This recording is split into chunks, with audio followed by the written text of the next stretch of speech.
It's crazy to think that that was me at one point, and now here I am having no effects of it at all and being able to walk, talk, run, do everything that I was told I wasn't supposed to do. Yeah, it's almost a really strange place that you find yourself in, that you just have no control of anything. We hit about 4 years old, I think, was the big turning point for us when we went to the doctor, and the doctor said, "I've never seen anything like this." After her birth, she immediately had some problems with breathing. After evaluation by the neonatal team at the community site, they felt that McKaylie needed to be transferred to a higher level of care, neonatal intensive care unit. He just told me that McKaylie had a diaphragmatic hernia that he believed, and that there's another hospital that we need to get her to. He did diagnose a condition, a rare condition. It's a congenital birth defect of congenital diaphragmatic hernia, also known as CDH, where there is a hole in the diaphragm that allows the abdominal contents, specifically the stomach, the intestines, the spleen and liver, to go upward into the chest area. Once McKaylie was admitted to our neonatal intensive care unit, she was, like I said, in very critical condition. She went on to the point where we had to offer her and the family what's known as ECMO, which is extracorporeal life support, which is basically a heart-lung bypass machine. It is a rare condition. We at the Advocate Children's Hospital Park Ridge probably see about a half a dozen babies a year with this condition. We went down, I'll never forget, it was Halloween. We came home, we hadn't been with our kids for a few days. We came home, and they said they had her stable, and they asked us if, we said, we're just gonna go home, take our kids trick-or-treating, just let them see our faces. And we spent the night at home that night, and we got a call in the middle of the night that McKaylie wasn't going to make it. And so we jumped in the car. We hadn't been away from McKaylie for 4 days straight. We just lived and slept at that hospital. And when we got down there, we saw her. They let us come in and say goodbye to her.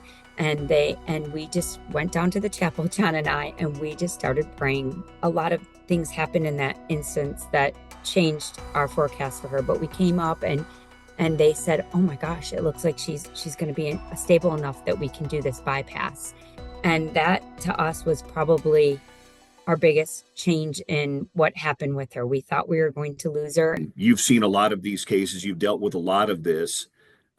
Would you term, not only in the short term in her early life, but where she's come now, is the term miracle used too loosely, or would you say that's a fair assessment?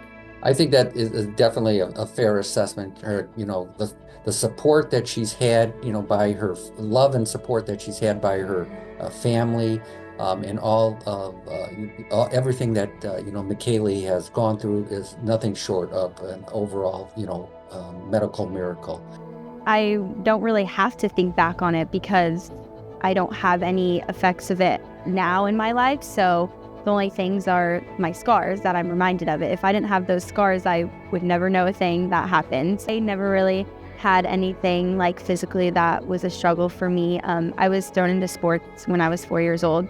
So I have an older brother and older sister, and they always pushed me and challenged me. So I never really had the physical barriers or anything. I was just kind of went along with it. This is how we're going to live the rest of our life. We're going for it. What's so remarkable about McKaylie's condition is that, first of all, that she was able to, survive. It's crazy to think that that was me at one point, and now here I am having no effects of it at all and being able to walk, talk, run, do everything that I was told I wasn't supposed to do. It was kind of an accident. My sister wasn't able to run that race, and they needed 5 scores. And so my sister's like, "Oh, my sister can run. She's been swimming her whole life." So I kind of had that back spot of like the endurance and stuff. And so I was like, okay, which is not something I would normally do. Like, I would not just be like, sure, I'll do this. You know, she took off and was leading the race the whole time. And she's coming with about, a quarter mile left to go. And she was running by the coach and just smiling, jogging. And she goes, how much longer do we have? And without any stress or anything. And he said, oh my gosh, you're almost done, run. And so he just looked at her and said, oh my gosh, this girl's, you're a talent. That year, I made it to state and I won the league championships. And so it's kind of just like step up. And I was like, okay.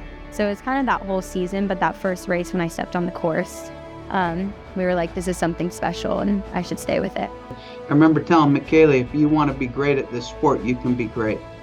I think just the moment I stepped onto the cross country course and I ran my first race, I was like, this is something that I want to stick with. And this is something that I could definitely pursue in the long term.